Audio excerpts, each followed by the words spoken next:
Morning student, continue with our today's chapter, that is the solar energy. The earth is a unique planet. इस chapter में basically बाकी पुराने topics जो हैं हमने ऑलरेडी कवर कर लिया था, जो यूनिवर्स, सोलर सिस्टम्स में star, sun, planets and satellites we all discussed earlier. Today we discuss the earth is a unique planet. जैसे आपको डायग्राम में दिख ही रहा है कि अर्थ का डायग्राम है and is a very unique due to is certain presence.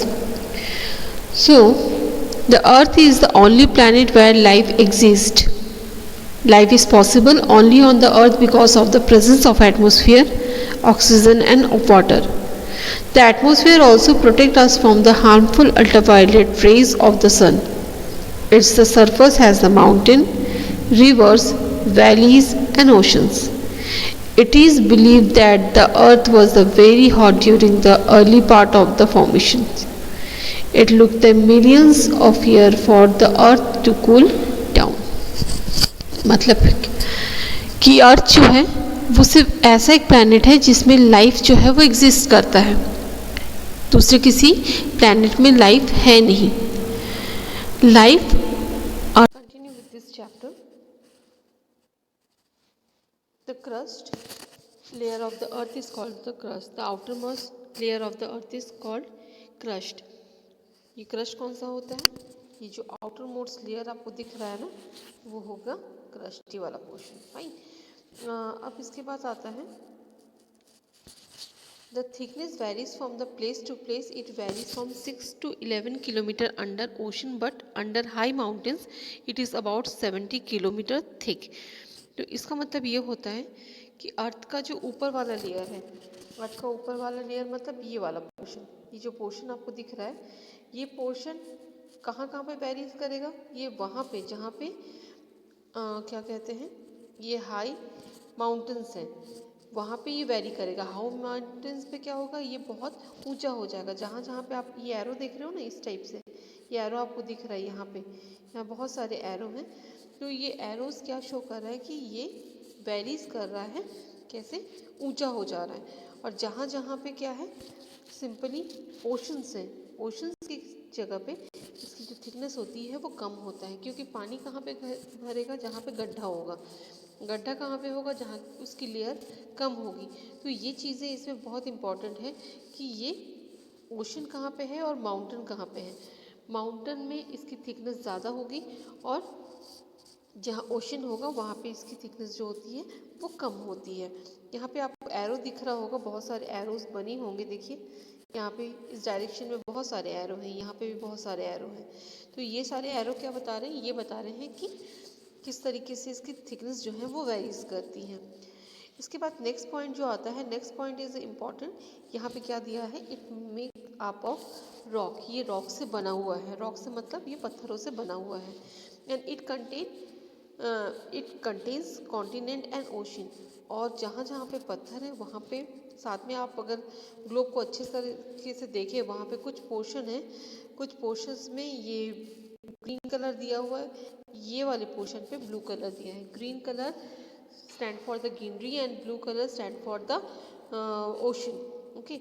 और it contain continent and ocean. जहाँ जहाँ पे ओशंस हैं वहाँ पे द्वीप समूह है और समुद्र ये सब बना हुआ है. तो जहाँ ब्लू कलर है वहाँ पे इट इज़ अंडरस्टूड कि वहाँ पे समुद्र या कॉन्टिनेंट जो है सबसे ज़्यादा है. And life exist on the crust. अगर हम लाइफ की बात करें तो ये कहाँ पे एग्जिस्ट करेगा? क्रस्ट मतलब ऊपरी वाले भाग पे ये क्रस्ट पे जो है वो लाइफ एग्जिस्ट करता है. तो ये बेसिक फंक्शंस किसका है? क्रस्ट का. जो क्रस्ट का ऊपर पोर्शन है जहाँ पे अर्थ है, हम लोग रहते हैं, ये ऊपर वाला पोर्शन है. And rest of the portion जो है वो या तो पहाड़ है या तो नदी है. तो ये हो गया क्रस्ट. तो इसके बाद अगर हम आते हैं तो ये इसके बाद आता है मेंटल. मेंटल वाला पोर्शन मतलब कौन सा पोर्शन आ जाएगा? This is a portion of this one. ये अंदर वाला पोर्शन, ये अंदर वाला पोर्शन आपको दिख रहा है ना, इट इज़ अ मेंटल. अब इसमें इम्पॉर्टेंट क्या है? It is the middle layer laying between the crust and the core of the अर्थ. ये कौन सा लेयर है? It is basically middle layer laying between the crust and the core. आपको दिख रहा है ये क्रस्ट है, ठीक, और ये क्या है? कोर वाला पोर्शन है। तो ये दोनों के बीच का जो पोर्शन है that is called the mental and it is a partially molten layer. ये बेसिकली क्या है? मोल्टन मतलब होता है पिघला हुआ, ये पार्शियली थोड़ा सा पिघला हुआ होता है। इसका थर्ड इंपॉर्टेंट पॉइंट क्या है? It is about 2900 kilometre, this is the value 2900 kilometre thick and contains a lot of iron and magnesium. इसकी जो थिकनेस है, ये थिकनेस कहाँ है? थिकनेस आपको अगर बोला जाए तो थिकनेस कौन सा पोर्शन होगा? थिकनेस पोर्शन होगा ये वाला, ये जो पोर्शन दिख रहा है ना पूरा, ये पोर्शन हो गया थिकनेस का। तो ये इतना मोटा लेयर होता है जिसमें आयरन और मैग्नीशियम्स के लेयर बने होते हैं। तो this is the middle portion of earth. अब लास्ट पोर्शन और इनर पोर्शन में क्या आता है? कोर। तो अब हम जाते हैं कोर वाले पोर्शन पे। Core form of A centre of earth. Core कहाँ से फॉर्म होता है? It is a form in a centre of earth. It divide into two parts called the outer and inner core. इसके दो parts होते हैं, outer and inner. Outer और inner कहाँ से मिलेगा? ये हो गया आपका आउटर, और ये वाला पोर्शन जो हो गया ये हो गया अंदर वाला पार्ट हो गया इनर। तो कोर जो है वो टू पार्ट्स में डिवाइड है, आउटर एंड इनर। अब इसके बाद आता है the outer core is about 2300 kilometre thick. कितना थिक है? It is a 2300 kilometre thick. देखिए इतना ज़्यादा थिकनेस होती है आउटर कोर की। And it is made up of molten iron and निकल। ये किससे बना होता है? मोल्टन आयरन एंड निकल से। The inner core is about 1200 kilometre thick and is like a solid ball of matter. तो इन आउटर जो है वो 2300 किलोमीटर थिक होता है और बेसिकली पिघला हुआ लोहा और निकल होता है। और इनर कोर जो है, जो इनर बॉल होता है वो 1200 किलोमीटर थिक है और ये लगभग जो है it is look like a solid ball of metal. मतलब जैसे गेंद होती है ना उस टाइप का एक सॉलिड मेटल से बना होता है। It is also made out of the iron and निकल। और ये बॉल भी जो है आयरन और निकल से ही बना होता है। तो यहाँ पे हमने तीन चीज़ें देखी, कौन कौन सी? Crust, mantle and core. And this is the basic structures of the earth. अब बेसिक स्ट्रक्चर्स ऑफ अर्थ तो हमने क्लियर कर लिया। अब नेक्स्ट पोर्शन पे हमारा कौन सा सेगमेंट आ जाएगा? It is about the movement of the अर्थ। पर मूवमेंट ऑफ द अर्थ के पहले हम थोड़ा सा पोर्शन ये ऊपर वाले सेक्शन को देंगे। It is the very important point जो डिस्कस होना बहुत ज़रूरी है। तो first is the axis. Axis क्या होता है? It is an imaginary line passing through the centre of the earth and coming out from the earth. तो ये एक एक्सिस होती है, वो होती है इमेजिनरी लाइन जो सेंटर ऑफ अर्थ से गुजरती है। एंड उसका एक पोर्शन जो होता है नॉर्थ पोल में होता है, दूसरा पोर्शन जो होता है साउथ पोल में है। आपको दिखेगा, ये देखिए यहाँ पे एक्सिस लिखा हुआ है, इट इज़ एक्सिस। एक्सिस का एक जो पोल है वो यहाँ पे है नॉर्थ वाले साइड पे, और दूसरा कहाँ पे निकला है? ये साउथ वाले साइड पे।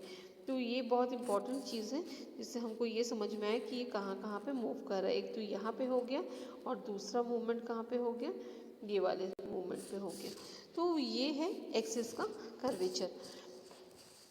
अब यहाँ पे नेक्स्ट पॉइंट पे आते हैं, equator. Equator is an imaginary line that divide the earth into two equal halves. कितने हाफ्स में डिवाइड करेगा? It is divide into two equal halves.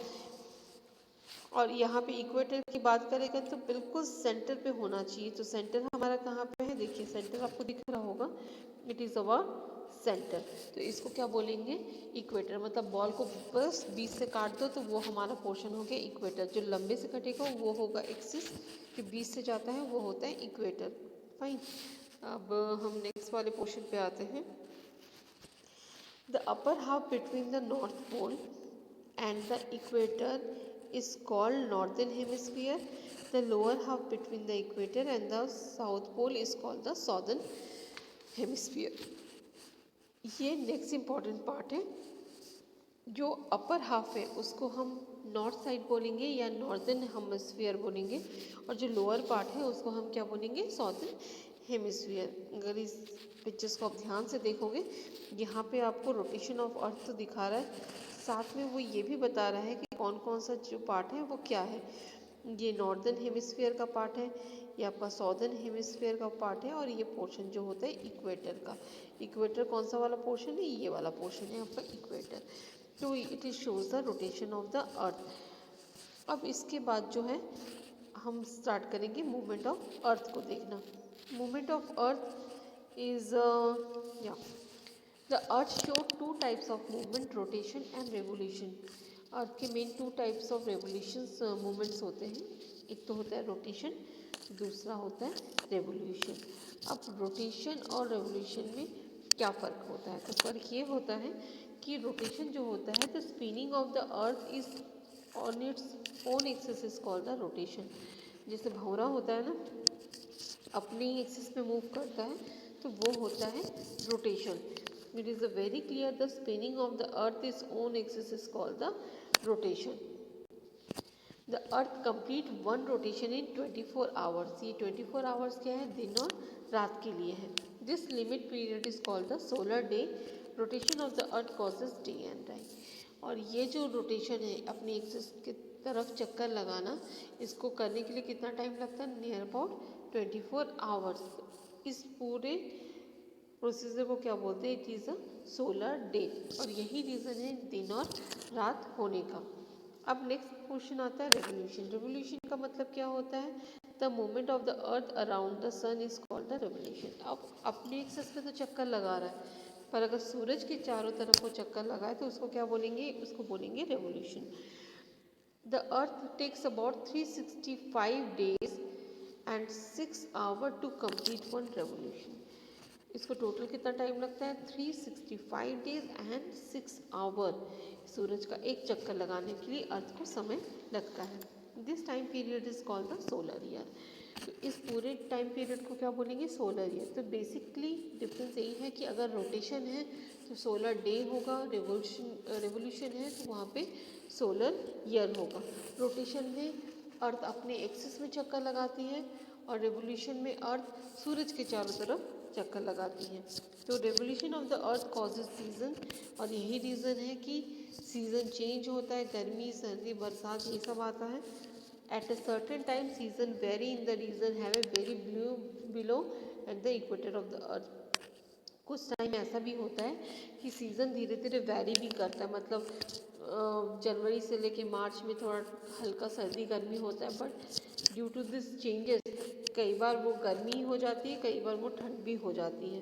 तो सर्टेन टाइम में इट पॉसिबल है कि season vary in region above and below the equator, because जो portion है equator का, उसमें कई बार होता है कि जो सीज़न है पर्टिकुलर कहते हैं समर या विंटर के हिसाब से नहीं होता है, कई बार वो वेरी करता है, because the cities near about the equator it's has a maximum things जो कि चेंज हो सकती हैं। अब इसके बाद आते हैं नेक्स्ट पॉइंट पे, डे एंड नाइट। ये भी बहुत इंपॉर्टेंट पॉइंट है डे एंड नाइट का। तो डे एंड नाइट के बारे में अगर हम देखेंगे तो क्या है, the part of the earth facing the sun receive the sunlight and has a day. तो ये बहुत क्लियर है कि जो पार्ट सन की तरफ होगा उसको मैक्सिमम एनर्जी जो है वो रिसीव होगी। तो डेफिनेटली ये बात कहना गलत नहीं होगा कि वहाँ पे दिन होगा और अदर हाफ जो हो जाएगा वो नाइट होगा। अगर पिक्चर्स आप ध्यान से देख रहे होंगे तो इट इज़ वेरी क्लियर कि सन का जिस तरफ मूवमेंट है तो वो कौन सा पार्ट होगा, वो आपका डे होगा। ठीक है, अब जस्ट ऑपोजिट में देखेंगे तो वो क्या होगा, नाइट होगा। तो ये ऑब्वियस है कि जिस तरफ लाइट आएगी वहाँ पे रोशनी होगी, तो वहाँ दिन होगा, अदर हाफ में वहाँ पे क्या हो जाएगा, रात हो जाएगा। So it as the earth rotates, different places move near or away from the sunlight. This causes day and night. The sun appears to rise in the east and set in the west because of the earth rotate from the west to east on its axis. अब ये देखिए, ये एक और important point है कि जो सन का अपीयरेंस है उसका कैसा होता है कि वो पूरब से निकलता है और पश्चिम में डूबता है। ये बेसिक सन का मूवमेंट है, पूरब से निकलना और पश्चिम में डूबना। पर ये होता क्यों है?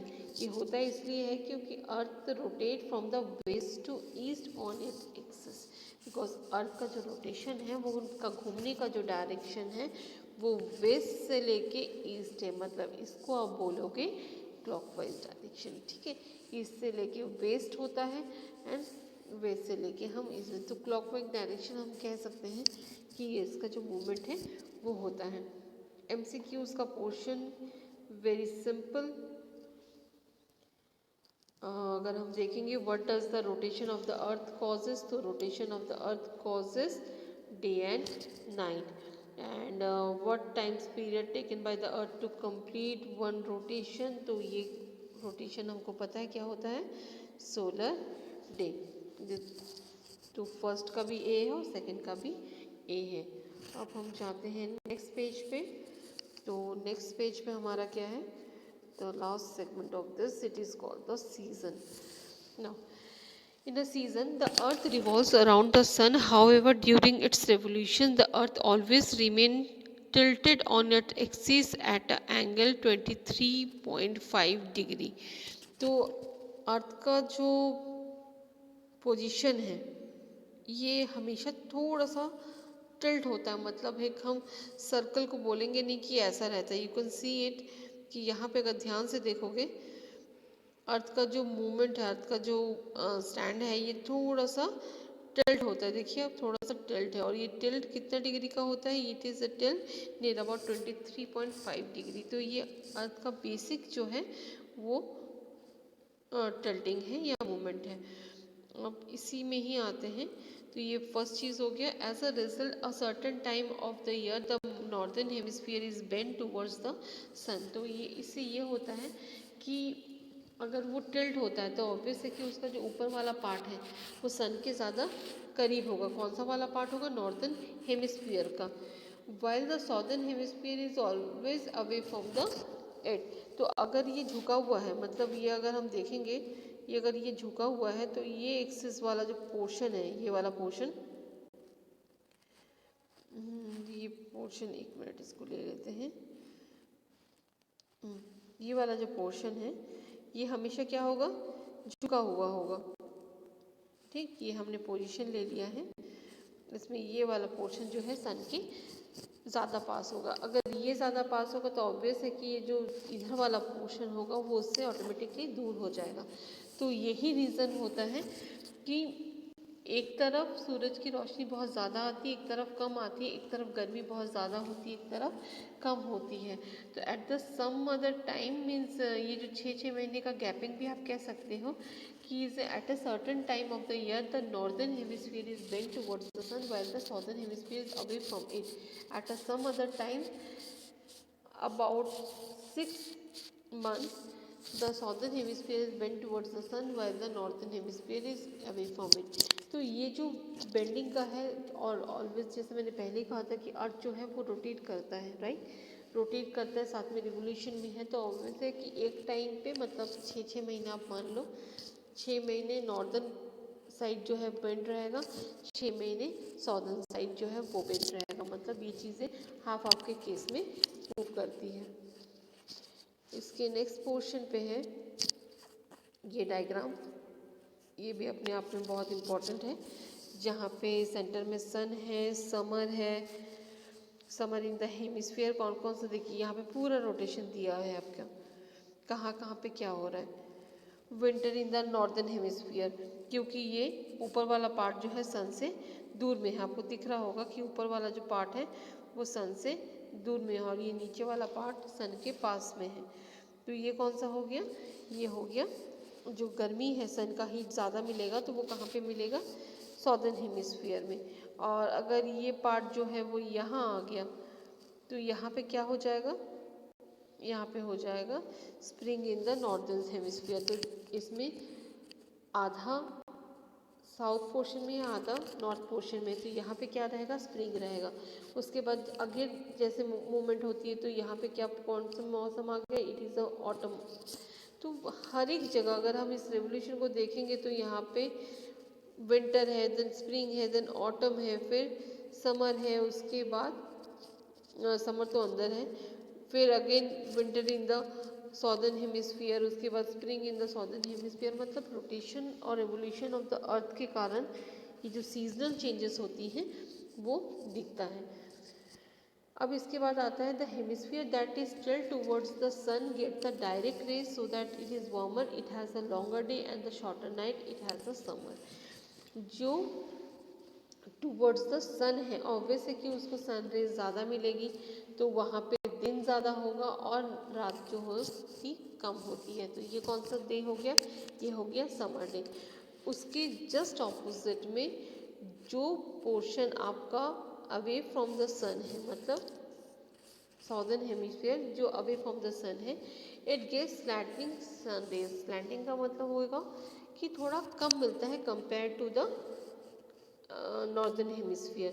सो it is a cooler, it has a shorter day and the longer night. और यहाँ पे दिन छोटे हो जाती हैं, रातें जो होती हैं लंबी हो जाती है। Basically it is called the winter. For example when the summer of the India northern hemisphere, Brazil in southern hemisphere has a winter. अगर एग्जाम्पल में लेंगे तो समर में क्या हो जाएगा, नॉर्दर्न पोर्शन है मतलब हिमालय रेंजेस वगैरह जो है वहाँ पे कितनी होगी, गर्मी होगी।